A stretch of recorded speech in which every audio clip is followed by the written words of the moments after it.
So let's move into the non-hormonal things that are available for what we call hypoactive sexual desire disorder. I think they gave it a new name at this point. It's like low interest or something, but we're talking about that low libido.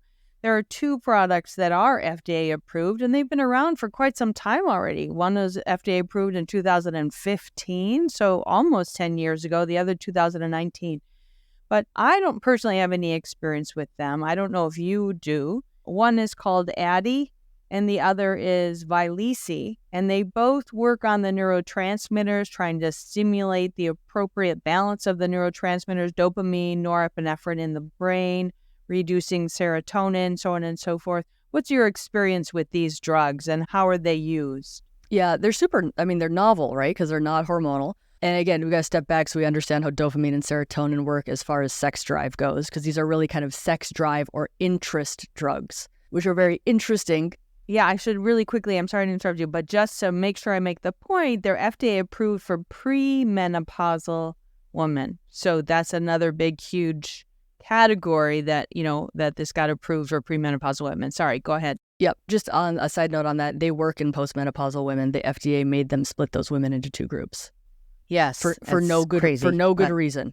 For hormonal reasons, but yet then they won't approve hormones. Yeah, testosterone. Exactly. Yeah. So you don't turn into a pumpkin if you take these medications postmenopausal. You're just going to have trouble getting insurance to cover it.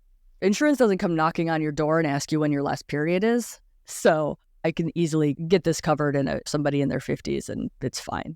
But I'm like, insurance isn't going to come and ask you if you're menopausal or not.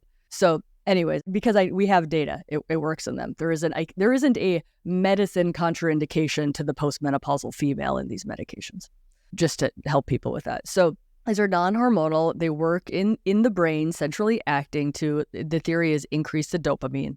Dopamine is our neurotransmitter of seeking, right? We think we get the dopamine hit when we get the thing, which we do. We get some dopamine with that. But we actually get dopamine released in pursuing the rewarding thing. Our brain needed something to get us to get out of the cave. So it's like, that food was tasty. I'm going to get some dopamine, so I go seek the food. And again, that's where the sex worth desiring comes in. If you do not have sex worth desiring, you do not have a low desire problem. But so that you increase the dopamine, and then you say, I'm a little more interested in sex. I'm having some sex dreams, blah, blah, blah.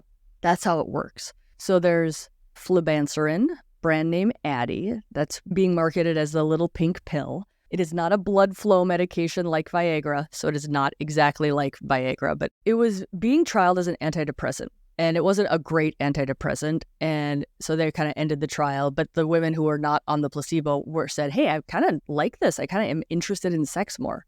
It's FDA approved for the desire component of sex, but a lot of women will say orgasms are better. There's a lot of different components of the sex that is better. And to your point earlier, we had talked about the data doesn't say it improves the number of sexual events by much. And that's interesting because how do you measure desire? How they had to do it was they measured the amount of times you had sex. That's different than your desire for sex. But if you take a woman who's having pity sex because she doesn't really desire it and sex isn't that great, and you start her on a med that she says, when I have sex now, I like it, I want to have it, you've changed her life. Even if she is only having sex one more time a month, you've changed her life and the life of her relationship. So it doesn't work for everybody. I'm ballparking this. It's about 60% of people it'll work in. So you got to try it before you know. So for me, it's like my women, they've got to get the education first. They've got to know what this med is for. It won't make you less stressed. It won't make you have less things on your plate. It won't fix your relationship, all these things.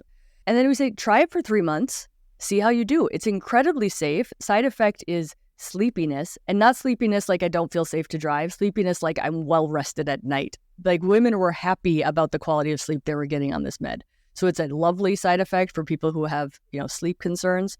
It's an incredibly safe med.